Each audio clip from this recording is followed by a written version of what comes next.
What red flags about a company have you encountered while interviewing for a job? Serious. Number of contractors to employees ratio. Also, specific keywords such as unlimited potential income or this is not a scam. Extremely high turnover or you are being interviewed by people who have worked in their department for 1 year.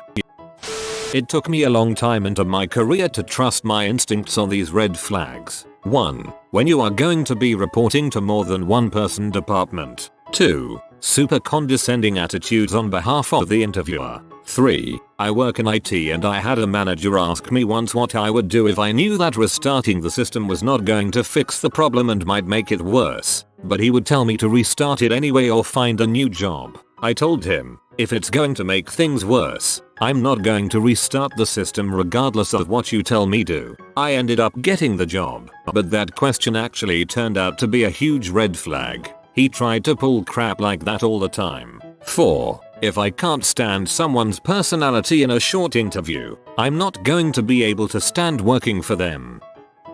Interviewer, how do you handle conflict? Such as, if you work with someone who might yell a lot. Me, well, I don't think anyone should yell at someone while working. Interviewer, your direct report has a history of being passionate about his work. Oftentimes he raises his voice and it might make people uncomfortable. Red flag, run. Last interview I went to, they told me they were going to be bigger than Facebook. The company had 6 FB likes and a web page smothered with errors and got angry at me when I suggested some easy 1-minute steps to fix them. It was for a tech company. So, how's the work-life balance here? Laughter. Right after I graduated I interviewed for an entry-level data entry admin position. They offered to hire me if I paid them $750 to complete their training course.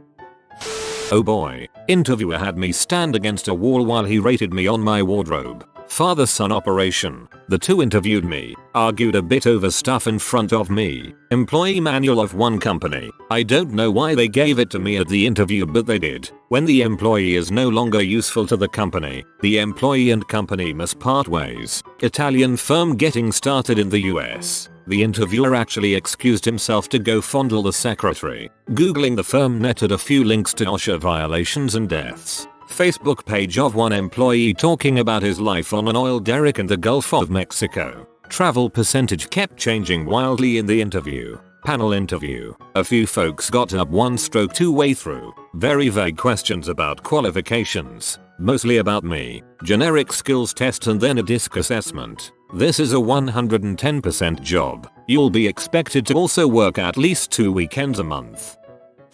I'm encountering a series of red flags right now. So far I've had 5 rounds. Yes, 5 of interviews for a mid-level managerial job, all but 1 of which were rescheduled by the company at the last minute due to conflicts with the various interviewers. I finally reached the final round with a senior executive a couple of days ago, only to have that person show up in an annoyed huff and announce they had only just now received my resume. They then went on to say, and I quote, "I don't even know why they're considering you for this role." They then followed up with this gem, "Which one of our offices is this for again?" Needless to say, after all that rigmarole, I plan on turning down the offer if they send one.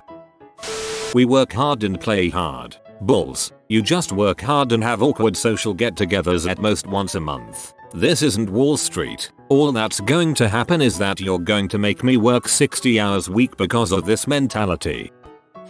Interview at a landscaping company. I commented on how nice all the plants were and said what a relaxing environment the office must be. The interviewer laughed nervously and said, "It's not, really." Then I met the boss and was talking about how I worked well with my past managers and he said, "And what if your manager is a difficult person who yells a lot?" He was referring to himself and I knew it. But I was desperate and needed the job. Luckily I left after 3 months. I had a boss describe himself as sometimes acting a little bipolar, not to mention his wife worked for him, so they would have screaming matches from their offices and be really passive aggressive. So glad to not be there anymore. Anyone who asks how you handle someone who's bipolar or yell a lot is a huge freaking red flag.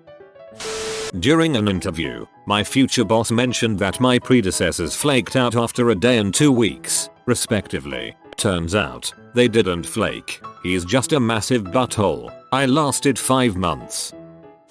Went for a marketing executive role, turned up, the office was almost totally bare except for 8 or 9 mismatched chairs. We were called into a side office for interview. The central heating wasn't working, so the interviewer was wearing gloves and a winter jacket. When he mentioned it was commission only pay, I walked straight out. Beware the Cobra Group, they are just charity fundraisers who give their jobs outrageously misleading titles like marketing executive. Being left waiting for half an hour for the interviewer, I picked up my bag and walked out.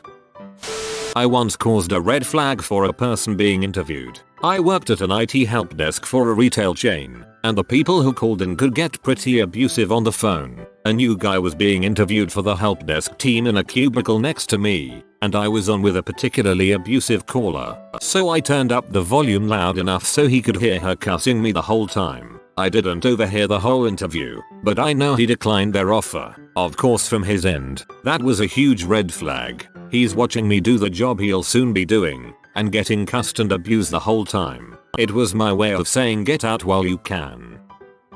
I saw one of those ads that said work for students, $15 HR or something. I called the number and set up an interview. Should have known not to interview for a job you don't have to apply for. I got there and it was this crappy building downtown with flickering fluorescent lights. They brought me to a room not unlike a doctor's waiting room where several other people sat filling out papers. I was skeptical but needed a job, so I started filling out my paperwork. When I flipped the page over, I finally saw the name of the company I was applying to, Vector Marketing.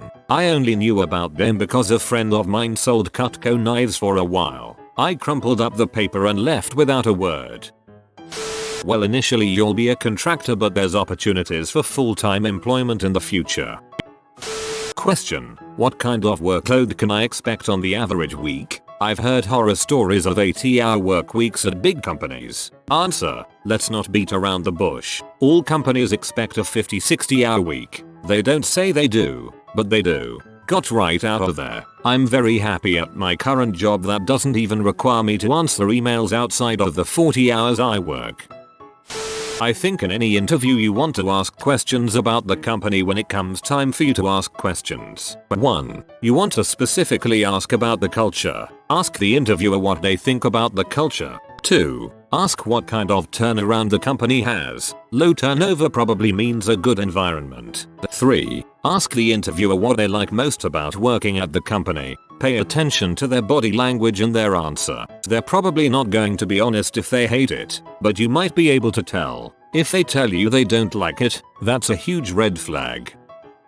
When I was first looking into an office IT position, I was on an interview when someone knocked on the office door, asked a question and left. After he left, the interviewer told me that's the person we're going to fire when you get this job. Gave me a bad vibe, so I turned down the offer when I got it. Joke of an offer too. $21K. I was making $40K a year working in retail. Things I've encountered: bad-mouthing other applicants, not by name, but still not cool. Didn't even look at your resume before they offered you an interview. Then mentioning they didn't even look at your resume before giving you an interview. Offered you an interview, again before they even looked at your resume, for a position you don't have experience or skills in. The good old gem. The pay sucks and the hours are long, but the work is great. Bad-mouthing other facilities or businesses in the same field. Group interviews where you're expected to give your answer in front of 8-9 other candidates. I've probably encountered other red flags, but these were the ones which stuck out the most for me. A thing called knowledge fishing. I interviewed for a building company in the UK for a marketing executive. They wanted to branch into residential builds from large commercial work, but the marketing manager said they had no idea how to go about it at that stage. Well, I went through the interview process and did my best. Then I got a message from them a week later that I was through to the next stage. However, they wanted me to give them a full presentation of what I think their whole marketing strategy should be for every area, including social media and online marketing, and they wanted a full hour on each part. They ended the letter by saying, "Don't worry, we have a marketing plan. We just want to see if your thoughts are similar to ours." Ding ding ding. Bigger red flag than at the end of the first ACT of Les Miserables. It's worth reiterating this was for a marketing executive, not a marketing director or anything huge like that. I told them I wasn't interested and left it at that. It was pretty obvious they wanted my input to make their marketing proposal, rather than to offer an actual job, especially as their letter stated something completely different to what the manager had told me. I know that this was a knowledge fishing job too, as I was talking to another agency about this and they told me that they've barred this company from working with them for doing exactly this before. Your job entails this, and several other tasks we'll get to once you've started. Pre-interview. But if a company's website is tailored towards recruiting new employees way more than it is towards the clients, it's a bad sign. A real, reputable company that is making money wants their website to be client-facing first, and have a tab or link somewhere for careers for those who are interested. If 50% or more of the main landing page is catered towards selling you on why they're such a good career choice, it's either a scam, B, a meat grinder business where turnover is extremely high, or C, a company that has no idea what it's doing. Yesterday I was filling out an application to become a part-time tutor at a prison. I had to fill out a 100-question multiple choice assessment. Some of the questions: how much coke do you do? How much money do you steal from your employer? How much money do you think it is okay to steal? How much money do you think the average person steals from their employer? How often do you come to work under the influence of marijuana? How often do you come to work under the influence of coke? How often do you sexually harass your co-workers? On and on this went for 100 questions. By the end I was thinking of putting down often 5 times a week for how often I used LSD at work. Not sure this is a red flag so much as just to screen out the people too stupid to not know what the correct answers are. A lot of retail environments use assessments that are less blunt but still are trying to get people that will brown nose and report other employees' misconduct. Any marketing job where they want you to use your own network of social contacts to sell their product. When you show up for an interview for an internship as a 20-year-old woman and are greeted by a 45-plus-year-old man who doesn't ask you any questions, but instead gives you a bunch of articles and photographs about his bodybuilding career when he was younger. He just seemed too sketchy. Called 2 days later and left a message saying I was hired. I don't even know what he was hiring me for and I never contacted him again. That whole situation seemed like a red flag. Sales targets so high they were apparently established during her LSD experience. I was once doing whiteboard code during an interview, and one of the guys called me out for a syntax error, not a logical error. When I said, "A compiler would catch it," he started giving me crap for my attitude and lack of professionalism. Actually ended up walking out of that one. I was at another place, and the CEO was sitting in on the interview, asking these weird philosophical questions. Now, it's not a small company, several hundred employees, and I was interviewing for a job several levels of management below the CEO, but he's still in the interview, cutting off the guy who is doing most of the interview, and telling me my answers aren't the answers he's looking for. Frick that crap. Also interviewed one time with this place in New York who told me that, if I was hired, they expected me to learn to use my mouse with my left hand because an efficiency expert had told them that was better. I used to do COBOL back in the 90s, and moving into the 2000s I started noping out of interviews where the interviewer would say, casually, "So, you know COBOL?" More than once I got a job that had almost no COBOL and found out that my desk was next to a mainframe full of the most horrible code imaginable, and that they had a list of COBOL projects at least 5 years long. Having to come back for an interview over and over and over and over again, first a headhunter agency, then HR, then regional managers, then sales managers, then team managers, and all of them asking the exact same questions. What a waste of time that was. After interview number 5 they wanted to schedule number 6 and I told them enough is enough. Had an interview with one of those predatory loan companies. After giving a brief explanation of how crappy the loans are, the interviewer asked, "Do you have any moral objections to working here?" If you have to ask, that's probably a bad sign. I noped right out of there. If you get hired because a bunch of employees quit at once, that's a bad sign. They won't disclose the salary range before setting up an interview. No disclosure? No way I am going to even waste my time talking to you. Seriously, the only reason they aren't disclosing it is because they know they are grossly underpaying for the position and no one who is actually qualified will submit a resume for such crap pay. I learned, by doing some investigation, that another company was interested in buying them out. If so, the job I was applying for would be moved halfway across the country. Thus, if offered the position, I might have to uproot and move shortly after beginning. The more the interviewer tried to downplay and sidestep this important fact, the more I became convinced that I didn't want to be part of it. On finding out who had your job previously, avoid any of the following. 15 people in the past 2 years. 1 person for the past 20 years. They will hate you either way, and you will come to hate them.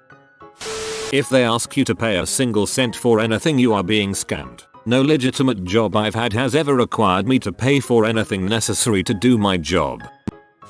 Interviewer is late to the interview. If they don't respect you now, wait until you're working for them. We pay for 38 hours a week, but we expect at least 55 hours as a show of faith and loyalty. We guarantee you at least minimum wage. Our clients come first, so it is a condition that if required, you cancel leave if directed and attend work. With that last one I asked for clarification and was told that if I was about to step on a plane and they called, I was to forfeit my plane ticket and hotel bookings and go to work. That wasn't even the worst stuff. The only time I've ever lost my temper with an interviewer. When I went to their website, there were way too many statements in large bold font about how much money you can make with few credentials. Our top performers make over 100k a year. No college degree required. Sign up now. One question I always ask the interviewers is, if you had a magic wand and change anything about the company, what would you change? Biggest red flag for me is when different interviewers give the opposite answer. No way do I want to join a company in the middle of a turf war. After completing the initial interview, I did some research. Apparently the dental company I was interviewing for was owned by Scientologists and required their employees to attend mandatory Scientology classes. Also, they made me take an IQ test, which was wholly unlike any IQ I've ever taken before. If anyone's curious, the company is Brightside Dental. Went for a marketing company which was selling bulls door to door. Not my style, and the ad online lied. Not to mention the man interviewing me was my age, 20s, and flirted with me. Asked me if I had a boyfriend and how long I was with him, if we lived together, etc. Very creepy and unprofessional. Desperate for a job, I reluctantly agreed to try one day to see what it was like. When he called the next day, I immediately declined. Horrid, unprofessional, creepy, worst experience ever. Interview was rescheduled twice, and once I actually got to the interview, I found the office was a mess and everything was completely disorganized, and during the interview the phone rang at least 36 times and my interviewer stopped the interview each time to answer the phone in order to give people directions or information about applying for positions. Had it not been for the phone calls, our interview would have lasted a minute, as she pretty much asked me 3 questions and then wanted to schedule me for a follow-up with someone else another day. Ridiculous. On top of all that, my interviewer was basically the secretary, and practically fresh out of college, and seemed in way over her head. Then, to top it all off, the position turned out to be temp to perm, and it wasn't even the same position I applied for. They had several different positions to fill in different departments, and when I said I intended to apply for the one advertised, she shrugged. Had an interview scheduled for what sounded like a job I am well qualified for. The day before the interview I drove out to the business to see it. It has no signage, was old and in a rundown industrial area. I cancelled on some BS excuse. Didn't have the heart to tell them what I thought of the place. And another potential MIB recruit falls at the first hurdle. You have been visited by the grandmother gymnast. Comment: my body is my temple, so you can do that when you're old. If you are new to the channel, you can subscribe. I publish new videos every day. Until then, check another video, or don't. Either way, have a great day, you magnificent people.